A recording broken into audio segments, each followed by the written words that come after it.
अस्सलामुअलैकुम। वज़न कम करने का आसान घरेलू नुस्खा। खाना खूब चबा कर खाइए।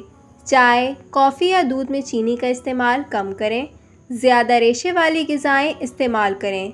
बाकायदगी से वर्जिश करें और मसरूफ़ रहें। मशरूबात को घूंट घूंट कर पिएं, बजाय इसके कि गटागट हलक में उंडेल दें। हर बार खाने से पहले पानी ज़रूर पिएं और खाने के बाद कोशिश करें कि पानी ना पिया जाए।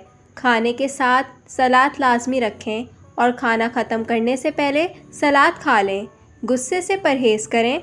ज़्यादा गुस्सा करना मोटापे का मौजब है।